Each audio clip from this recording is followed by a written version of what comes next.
Immediately after Israel was established in the promised land of Canaan, it was governed by a system of judges, and God was considered to be their supreme ruler or king.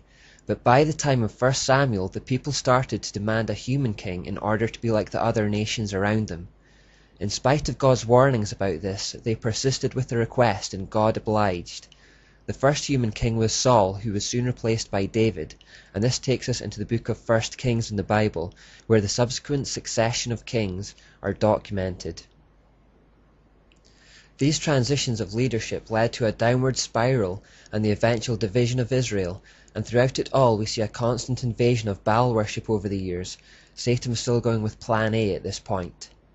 The pivotal figure was King Ahab, and just as Nimrod's importance was hinted at by the extra attention given to him in Genesis, the same can be said of King Ahab in the book of 1 Kings.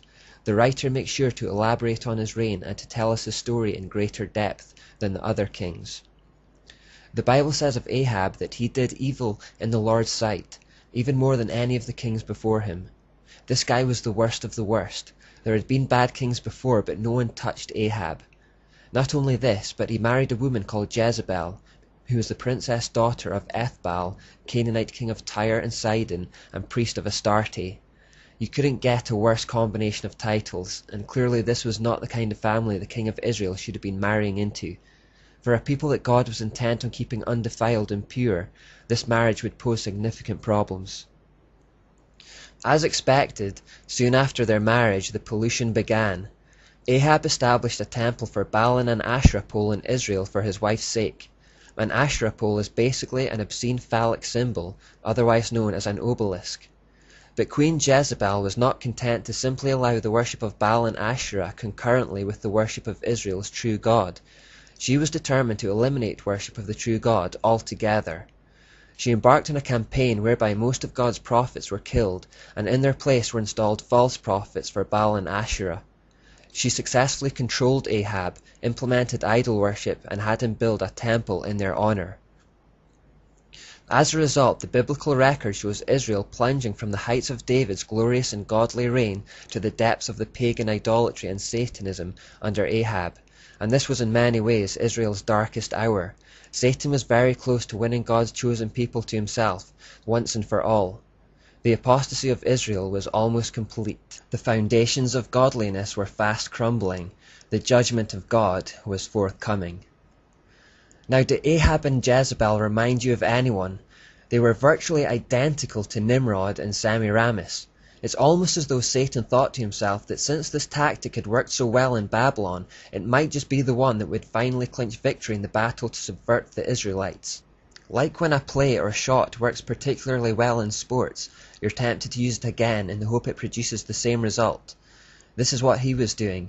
He was attempting to create the same kind of structure within Israel that he had created in Babylon, and was hoping the same end would be achieved. Just as Semiramis had risen to power on the coattails of Nimrod, the evil Jezebel wed herself to Ahab and introduced idolatry into their life as an evil religious practice. This was probably not a marriage of love. Rather, it was a spiritual and political affiliation designed to merge two different kingdoms. Just as Semiramis had an insatiable lust for power and would go to any ends to retain it, even killing her husband and plotting to kill her son, we see the same kind of spirit in Jezebel, a lust for power, control, and domination.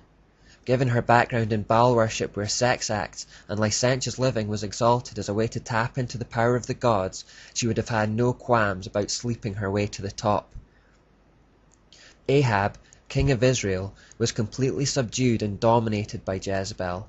Israel was now full of pagan shrines, filled with priestess prostitutes, servicing the worshippers. The sexual lure was more than the men of Israel could resist. By Jezebel's influence, 10 million Israelites left the worship of God for Baal and Ashtoreth. Only 7,000 people in the entire nation were not swayed by her control. This is how close Satan came to claiming Israel and thus removing the last remaining barrier between him and world domination. God, however, as always, had a man for the job, Elijah. Jezebel had killed most of God's prophets, but hadn't managed to get her hands on Elijah yet, and it was he who God used to turn Israel back from the brink. It all took place on Mount Carmel, a direct showdown between God and Baal.